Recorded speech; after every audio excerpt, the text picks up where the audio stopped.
Norberto Levington, si está por ahí, lo vamos a invitar que nos ayude un poquito con la moderación y haga la presentación del próximo expositor. Correspondería al doctor Carlos Peix.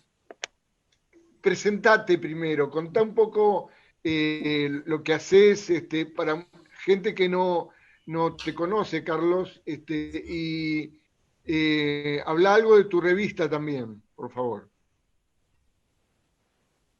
Bueno, a ver. Nada, soy una persona que hace más de 20 años que estudia la Compañía de Jesús exclusivamente y que estoy en un periodo de aprendizaje todavía. Tengo una revista que se llama IHS, Antiguos Jesuitas en Iberoamérica, y bueno, y nada más. Agradecerles a Carlos Vaquero y a Norberto Levington la invitación y sobre todo felicitarlos por esta iniciativa que me parece que ha dado frutos por demás satisfactorios y que me parece también que debería continuarse, ¿no? Incluso hasta en esta metodología virtual que me parece fantástica. Carlos Vaquero comenzó cuando presentaba el Congreso con una frase de Meder que también yo se la escuché, ¿no? Que decía que era como que el tema jesuítico estaba un poco agotado. Bueno, en ese momento yo también pensé que sí lo estaba. Después, con el tiempo, me fui dando cuenta de que hay cientos de documentos que todavía faltan desempolvar y este es, en definitiva, el trabajo que les presento, un pequeño ejemplo de esto que les estoy diciendo. El título, que como han leído en los programas, es un poco largo y solamente se refiere a una obra inédita que escribió Pedro de Calatayud sobre la historia de la provincia del Paraguay. Hace varios años, yo diría que muchos, como 15, fui por primera vez al archivo histórico del Santuario de Loyola en Azpeitia. Bueno, quedé maravillado por el enclave de ese lugar, por la arquitectura, por el paisaje, por ese aire que se respira en el lugar donde nació San Ignacio, y creo que el archivo siempre fue una excusa para volver una y otra vez a este maravilloso lugar. El archivo se salvó de las desamortizaciones españolas. Ustedes saben que desde fines del siglo XVIII, de la época de Godoy, hasta la segunda década del siglo XX, España sufrió estas expropiaciones o confiscaciones que hacía el Estado a las órdenes religiosas, tanto del clero secular como regular, para pagar sus deudas, qué sé yo, y con eso se iban a subasta. Y con ello también se iba todo lo que tenían esos bienes, entre ellos libros. Y para darles un ejemplo, por ejemplo, hace meses que estuve buscando un cuarto libro que escribió el padre Luis de Valdivia, el famoso jesuita que inventó la guerra defensiva para contener el genocidio que se estaba cometiendo contra los araucanos en Chile, y cosa que no fructificó, que no anduvo bien, e incluso los jesuitas creo que un poco lo mandaron de castigo otra vez a Valladolid, donde escribe este libro, donde imprime este libro y donde muere el padre Valdivia. ¿Dónde podía buscar ese libro? En Valladolid. Consulto jesuitólogos del lugar, bibliotecarios, y todos con la misma respuesta: las desamortizaciones. Imagínense que si con un libro pasa esto, ¿qué ha pasado con los inmensa cantidad de documentos que escribieron los jesuitas? Un tema que yo traté alguna vez hace muchos años también, sobre el destino de los documentos de las temporalidades. Y yo no dudo en afirmar que se han conservado no más del 10% de lo producido realmente por los jesuitas, los antiguos jesuitas, en este caso del Paraguay o de todos los lugares, ¿no? Este archivo cuenta con importante documentación, sobre todo textos de jesuitas que estuvieron en el exilio, y tiene joyas verdaderamente fantásticas, como por ejemplo el diario de Manuel Luengo. Luengo fue un jesuita español que escribió un diario desde el día que entraron a arrestarlo hasta que murió. Y ahí escribe sobre día a día lo que pasaba sobre la Compañía de Jesús en los estados pontificios y menciona obviamente a todos los jesuitas que por ahí se encontró. Hay muchos jesuitas del Paraguay, y el tema es que son 63 suculentos tomos, ¿no? Se han publicado algunos, en fin. Pero también el archivo guarda, como dijimos, muchos textos de jesuitas del exilio, ya sea de las provincias de México, de Nueva Granada, de Perú, de Chile y, por cierto, de Paraguay. Yo solamente voy a contarles de 2 legajos, al que para esta ocasión, para no darle la nomenclatura que tienen, los llamo legajo 1 y legajo 2. El legajo 1 contiene una serie de cartas que son un poco introductorias a la obra en sí del padre Pedro de Calatayud, y el 2 son una serie de 11 testimonios o escritos que recolecta el padre Lorenzo Casado para que le sirvan al padre Calatayud para construir esta historia que pretendía hacer. El padre Calatayud, nació en 1689, hizo el noviciado, hizo sus estudios en España, y en 1716 decide escribir su Indipentae para ir al Paraguay. Creo que debo aclarar que es una Indipentae, porque es un tema realmente muy interesante, digno de una tesis doctoral. Las cartas Indipentae eran las que escribían los jesuitas, solicitando autorización al general para ser trasladados a otro sitio y justificando el por qué querían hacer eso. Es una colección de cartas que se encuentra en el archivo romano de la Compañía de Jesús, y que, ahí es donde, en ese tipo de cartas, es donde lo vemos a Calatayud, que en principio es aceptado por el padre general, pero recibe la presión del provincial de Castilla, que veía en Calatayud un joven prometedor. De hecho, se convirtió en uno de los predicadores y teólogos más importantes del siglo XVIII de España. Y el caso es que en lugar de Calatayud se envía al padre Julián Lizardi, que, como ustedes saben, murió entre los chiriguanos en 1735. Imagínense lo que pensó en ese momento el padre Calatayud, es decir, los misioneros sí querían ir a misionar entre guaraníes, pero el objetivo final era alcanzar el martirio. Y el padre Calatayud habrá pensado, no era Lizardi, era yo el que tenía que morir. Pero se debe haber enterado seguramente al poco tiempo, y si no, unos añitos después, el padre Lozano publica en Salamanca una biografía de Lizardi, y que seguramente seguía motivando aún más este pensamiento sobre el Paraguay del padre Calatayud. De hecho, cuando es profesor en Medina del Campo, profesor de filosofía, va a tener varios discípulos, y estoy seguro que influyó en cuantos pudo, para que fueran al Paraguay. Y lo logró en varios, tal el caso de, por ejemplo, nada menos que Cardiel, que Iturri. De Cardiel conocemos 2 cartas relación, una escrita 2 años después de que llega, que trata sobre las reducciones del Paraguay, y otra escrita en el exilio. Una la publicó Hernández, otra Furlong, pero como dice Furlong, una con el mismo tema, una fue escrita desde el campo de batalla, y la otra con la serena objetividad histórica. Pero las dos no fueron con destino a ser publicadas, sino que eran unas cartas dirigidas a su profesor, el padre Calatayud.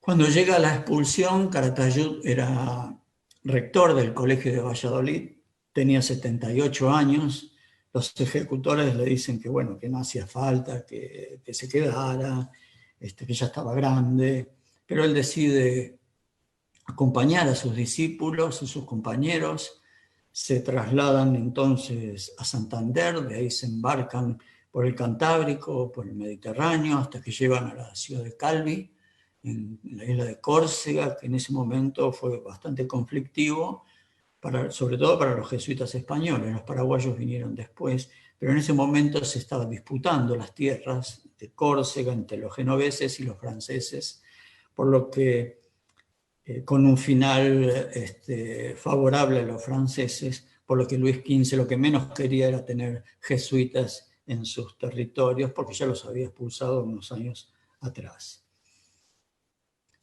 Los pormenores de la construcción de este texto del padre Calatayud, que es muy difícil de encontrar los pormenores de cómo fue construyéndose un libro, qué sé yo, pongamos por ejemplo Lozano, cómo hizo para redactarlo. Bueno, en este caso es curioso porque hay un epistolado entre el padre Calatayud y Cardiel y Casado, que se encuentran en el mismo archivo de Loyola y otra parte en el Archivo Histórico Nacional de España, en Madrid, y que básicamente hablan de cómo se iba construyendo esto, ¿no? En principio, Calatayud confecciona un cuestionario de 17 puntos, donde no solamente pregunta cuestiones históricas, sino también de contexto, de qué era lo que había pasado, es decir, 17 puntos que bueno, van a ser distribuidos tanto por Casado como por Cardiel entre sus compañeros que estaban en Faenza, es decir, a solo 50 kilómetros de Bolonia, donde estaba radicado el padre Calatayud.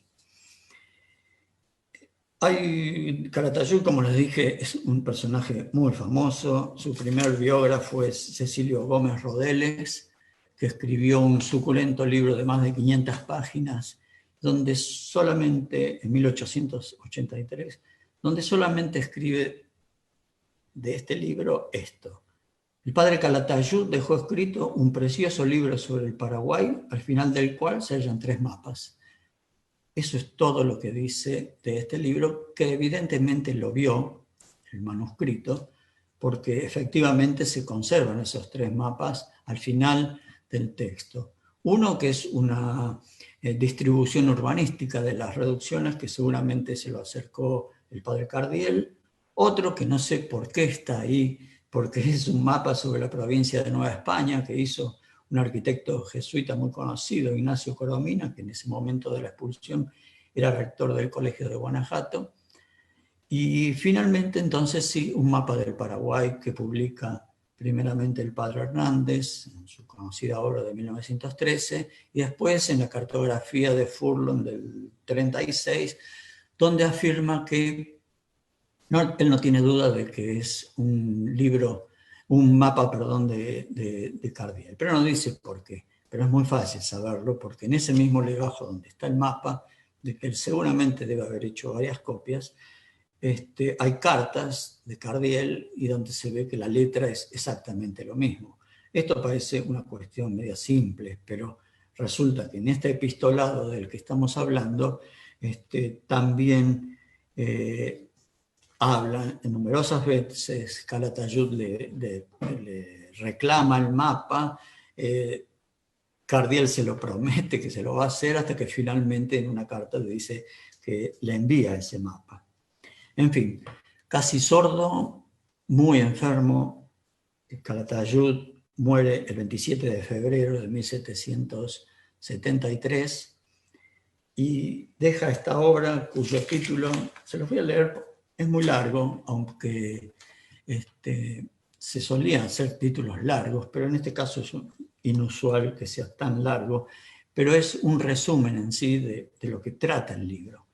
Y dice así: Tratado sobre la provincia de la Compañía de Jesús del Paraguay, las persecuciones padecidas, la protección y autorizados informes del rey, obispos y ministros graves que hubieron en la conducta y ministerios sagrados de los jesuitas de aquella provincia, y sobre las cartas injuriosas a la compañía de los señores obispos Illana y Basilio de Santa Justa, arzobispo de Manila, con el decreto de Felipe V, es decir, la cédula grande, así llamaron los jesuitas, y cartas de varios obispos a favor de la Compañía de Jesús.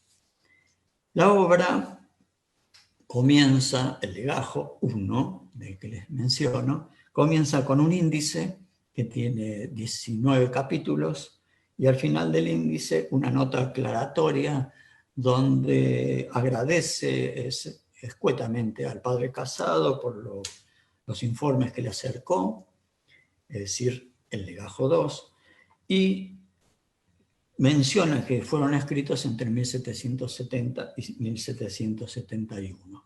También menciona que a continuación iban 2 cartas del padre Cardiel y dice que las adjunta para que hagan más fe, las pongo originales como realmente existen, ¿no? También hay 2 cartas de Escandón, de Iturri, y también al final una carta, un texto de Cardiel escribiendo sobre los mártires del Paraguay, que ya vamos a ver en detalle.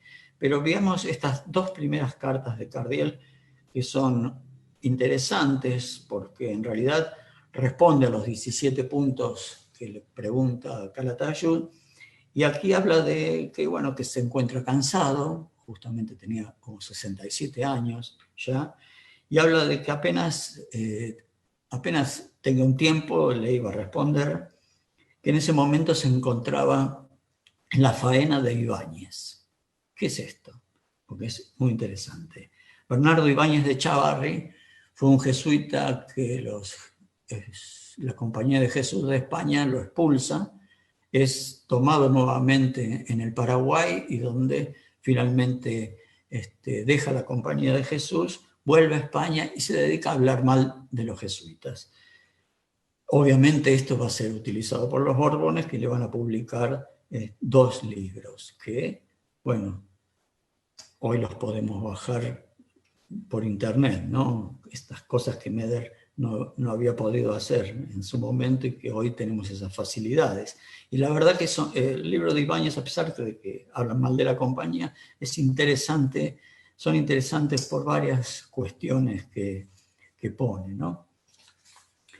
¿Qué más dice Cardiel? Bueno, dice que, por ejemplo, los pueblos estaban en una situación económica difícil, que con la creación de estancias se permitió subsanar las dificultades que existían y que desde 1740 hasta la expulsión se habían creado 15 nuevos pueblos. Otro tema, por ejemplo, habla del mal ejemplo que dan los españoles y dice: en la embriaguez, lujuria, juegos como naipes y dados, y resumiendo que era bien conocido en la época que, cito, el español era la peste del indio. Y agrega que todos aquellos indios que no habían tenido contacto con los españoles prácticamente no infringen en pecado grave. Y agrega una cosa curiosa para mí, al menos, que todavía existían indios silvestres, algunos muy dóciles, dice, otros bravos que guerreaban contra quienes no eran de su nación, y agrega esto que me parece curioso, que en ese tiempo estos indios bravos arremeten, matan, si pueden los asan y se los comen. Y esto, que es bueno, como les decía, un tema de la antropofagia que me interesó en su momento. Bueno, creo que la mejor descripción la hace Hans Staden con su experiencia con los Tupinambá, que si bien no son exactamente guaraníes, Cabeza de Vaca también escribe sobre la antropofagia, sobre esta ceremonia, y es muy parecida a lo que escribe Staden.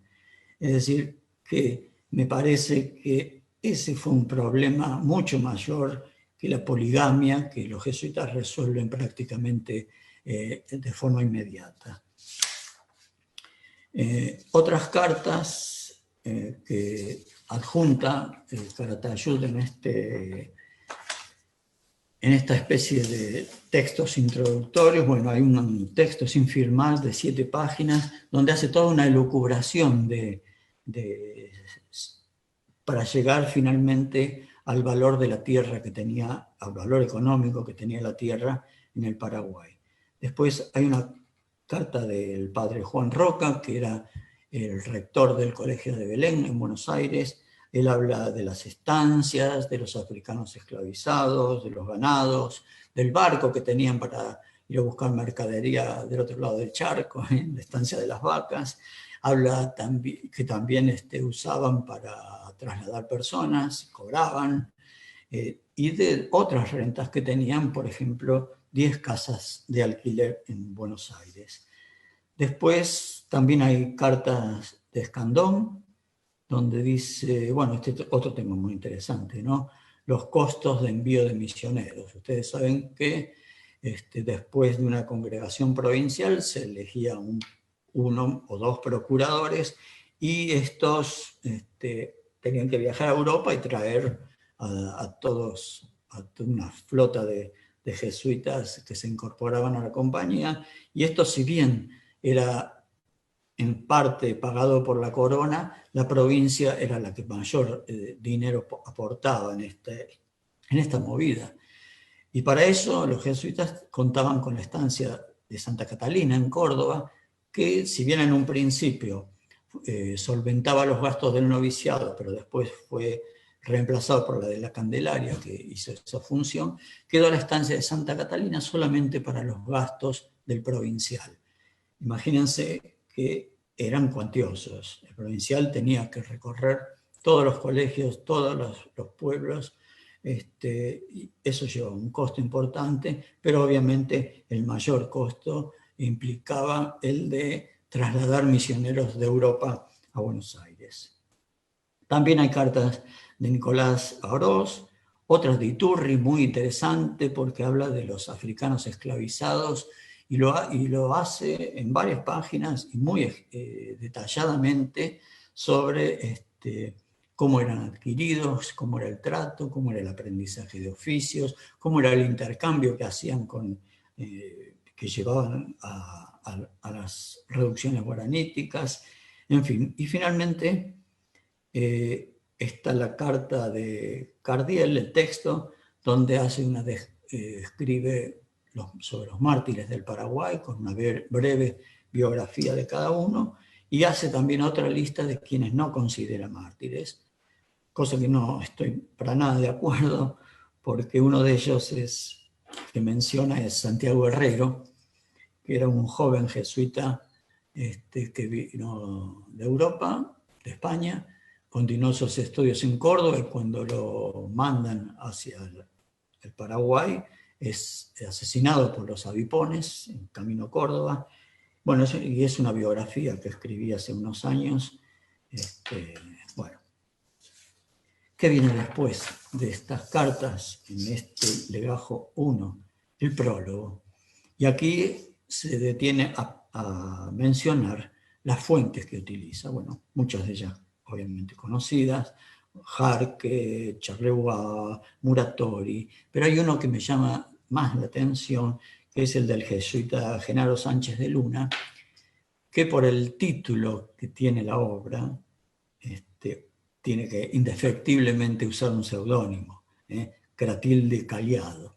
El título es muy largo, pero sintetiza las 2 primeras palabras, ya nos damos cuenta: Verita Defensa, publicado en 1761, y que es un libro que hace referencia a una defensa de la compañía, a la Compañía de Jesús, sobre esto que hablaba en el título Caratayud, ¿no? De las injurias a que fueron sometidos.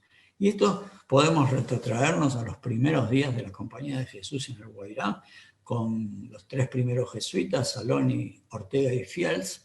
Ortega es acusado por un vecino de Villarrica de solicitación, cosa que lo mandan a Lima, enfrenta un juicio en el tribunal de la Inquisición y es condenado. Finalmente no tiene, está un tiempo en la cárcel, pero el que lo había denunciado en su lecho de muerte confiesa que era falsa esa acusación, por lo cual lo dejan en libertad y sigue misionando por el norte argentino. Es decir, que los jesuitas desde el primer momento que llegan van a soportar innumerables acusaciones de todo tipo. Las otras fuentes que utiliza Calatayud, estos, digamos, serían los textos escritos, son los jesuitas del Paraguay exiliados que lo ayudan con textos escritos por ellos para que él pudiera redactar su historia.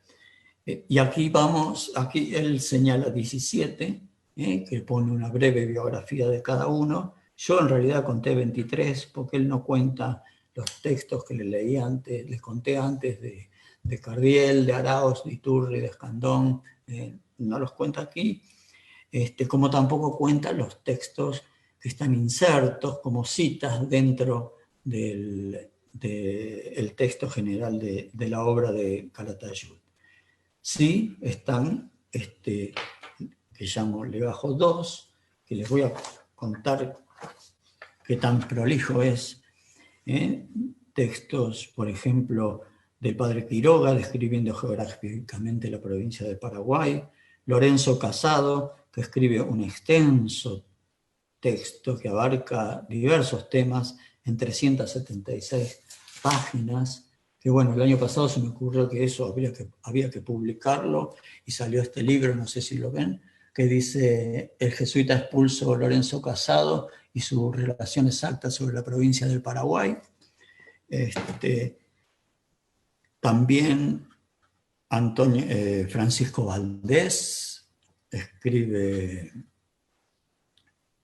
atención vaquero, sobre Valdés describe 45 páginas describiendo la ciudad de Corrientes. Después Antonio Bustillo sobre los 3 pueblos de Avipones, Bernardo Castro sobre el pueblo de Vilelas, Francisco Burgués sobre San Javier de Mocovíes, Ramón Hartos, una descripción de la fundación del pueblo de Mataguayos, por un lado, y por otro lado otra sobre San Ignacio de Tobas. Y esto, si estás por ahí, María Laura, bueno, son unos textos que no son iguales a los que compiló Camaño, y ustedes con Meder publicaron el libro ese Entre los jesuitas del Gran Chaco, sino que son diferentes, más o menos diferentes. Con el texto que publicaron ustedes, más estos dos de este legajo, bueno, me permitió hacer, por ejemplo, una biografía del padre Román Harto, que salió publicada hace poco, ¿no?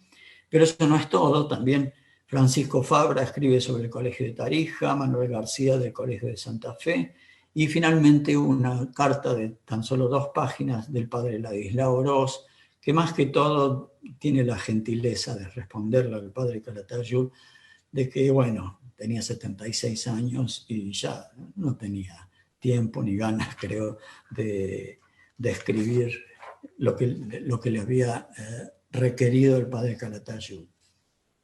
El contenido de la obra en sí, bueno, abarca los primeros 6 capítulos, una descripción de Paraguay, datos geográficos, ciudades españolas existentes, como también, bueno, no vi ahí un mensaje, no importa. Ciudades españolas existentes y desaparecidas. Habla sobre todo de las poblaciones indígenas que habían creado los jesuitas desde Buenos Aires hasta Chiquitos. Y en el capítulo 7 reflexiona sobre las persecuciones. Y yo creo que este es el corazón del libro, porque acá comienza con los informes favorables que escribió Pedro de Ceballos y Bruno de Zavala, pero inmediatamente después arremete desde Palafox hasta el obispo Illana, pasando nada menos por la joyita que tuvo en contra de la Compañía de Jesús, que fue el obispo Cárdenas, que no solamente los expulsó de Asunción, sino, como dice Astraín, fue el único caso en la historia de la Iglesia Católica en donde un obispo manda a incendiar una iglesia, como lo hizo con la iglesia de los jesuitas de Asunción. Casi finalmente, aquí sí circulaba por toda Europa una pastoral en contra de los jesuitas que había escrito el arzobispo de Manila, Fray Basilio de San Justa, y que Calatayud acá se toma el tiempo suficiente para refutarlo con absoluta solvencia. Y vemos que cómo está presente en todo momento esta cuestión de la persecución. Recordemos que estaban en el exilio. Destaca también la cédula grande, como la llamaron los jesuitas, a la de Felipe V de 1743, y finalmente un apéndice donde incluye textos oficiales, ya sea eclesiásticos como civiles, obviamente hablando bien de la Compañía de Jesús. Cuando le pone el punto final a su texto, y esto lo sabemos por el epistolado de que hablaba en principio, le manda el cartapacio, diría él, al padre Lorenzo Casado para que lo vea, para que le sugiera cosas, y después se lo pase al padre Quiroga. Yo creo que el texto, de hecho, tiene anotaciones firmadas por Casado, pero no del padre Quiroga, con lo que me parece que en ese pase, ahí es donde muere Calatayud y el libro queda inédito. Es decir, porque no pudo hacer las correcciones que debería haber hecho Calatayud y con eso mandarlo a un amanuense, porque si ustedes vieran lo que es la letra de Calatayud, es un desastre, a lo mejor porque es un señor mayor, pero bueno, está lleno de tachaduras, agregados, párrafos ilegibles. Bueno, y después de pasar a un amanuense, seguramente hubiera ido a las aprobaciones que correspondían, o censuras, mejor dicho, y finalmente a una imprenta.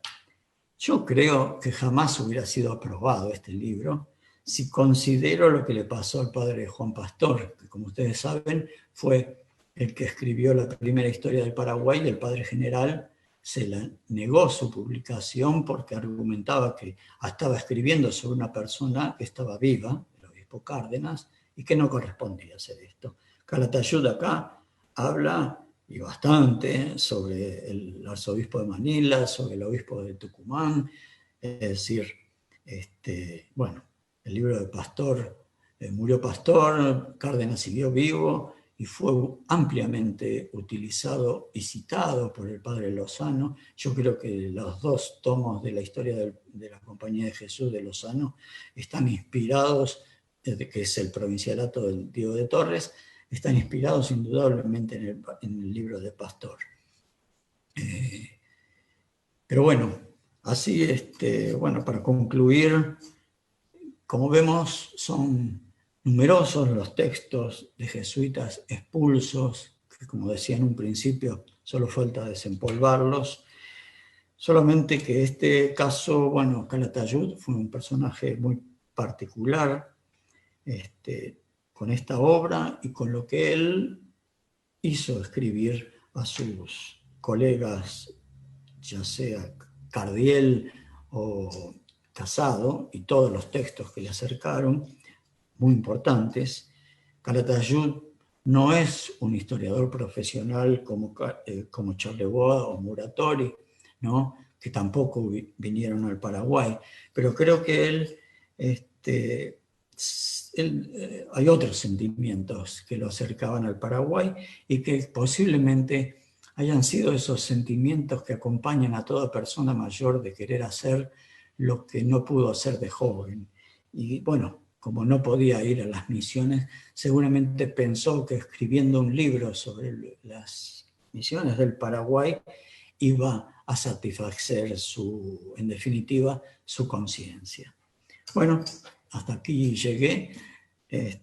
Muchas gracias por aguantar. Espero que no les haya aburrido. Y bueno, si quieren hacer preguntas, obviamente que no excedan las 30 palabras, sin comentarios, porque si no yo me pierdo de lo que me quieren preguntar. Estamos acá abiertos. Muy bien, Carlos, vamos a pedir, por favor. A ver, Norberto, te silenciaste. A ver, Norberto. ¿Se cortó? Sí, lo ve Norberto. ¿Ahí estás, Ahí está. Norberto? Sí, ahí estoy, sí. Vamos. Sí, repetinos, por favor. Carlos, ¿querés hacer alguna pregunta vos? La verdad que para mí, más que pregunta, es una reflexión. Nomás, Carlos, gracias por tu exposición. Y no hace más que reflejar esto que decías al principio, la inagotabilidad de los documentos y el material de investigación, obviamente. Así es, sí. Hay muchos archivos, muchos documentos, qué sé yo, no sé. La digitalización abrió otra dimensión. Claro, sin duda. Por ejemplo, te voy a dar un ejemplo. Hay un legajo en la Biblioteca Nacional de España que habla sobre todo un legajo que habla sobre el Paraguay. Son órdenes, etcétera, de provinciales, generales, superiores. Y que cuando yo fui, dije, no lo puedo leer todo, me lo tengo que llevar. Y así que, bueno, en ese momento me lo digitalizaron, me cobraron €1 por hoja, que fue una fortuna, y ellos, ¿cuál es la metodología? ¿Qué es lo que hacen? Cuando vos pediste un documento, al poco tiempo lo ponen en internet. Entonces vos tenés la plataforma de Pares, donde vos tenés archivos, todos los archivos españoles prácticamente con una digitalización constante que se están haciendo. Obviamente no escapa de esto la pérdida de documentos. Te podría dar otro ejemplo, como cuando fui a Granada al archivo de los jesuitas, me recibe José María Domínguez, nada menos, y su gran mérito era mostrarme que ahí había trabajado Pastels y que se encontraban las fichas de Pastels. Y yo quedé sorprendido realmente porque de Pastel se publicó 8 tomos, sabemos, pero es una mínima parte de la cantidad de fichas que había ahí. Y por curiosidad empecé a ver y encontré, yo estaba trabajando en ese momento sobre textos de los viajes de los jesuitas, y encontré uno y digo, ¡uy, esto es fantástico! Y estaba la nomenclatura ahí del Archivo de Indias, me fui al Archivo de Indias, estuve con todos los empleados, el director, 3 días enteros buscando ese documento, porque Pastels, ¿qué hacía? Ponía el principio y el final, y un comentario en el medio. Bueno, el documento nunca apareció. Es decir, los documentos desaparecen, y esto es, como te dije al principio, me viene un bombardeo de ejemplos del expolio increíble de documentos, ¿no?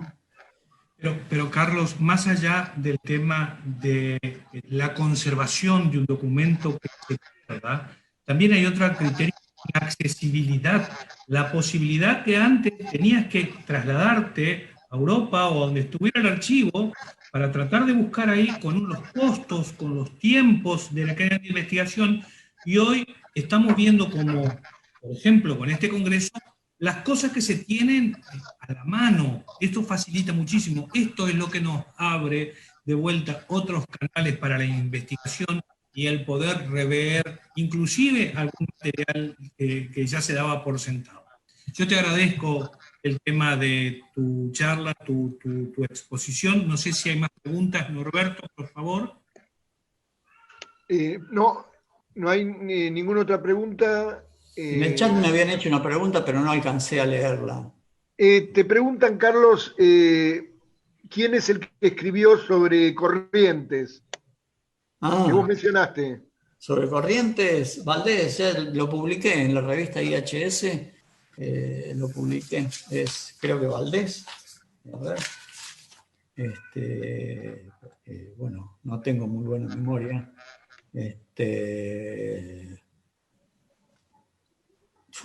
¿Dónde? Pues sí, Francisco Valdés describió la ciudad de Corrientes en 45 páginas. Eso lo publiqué en la revista IHS, creo que el año pasado. Buenísimo. ¿Cómo, Carlos?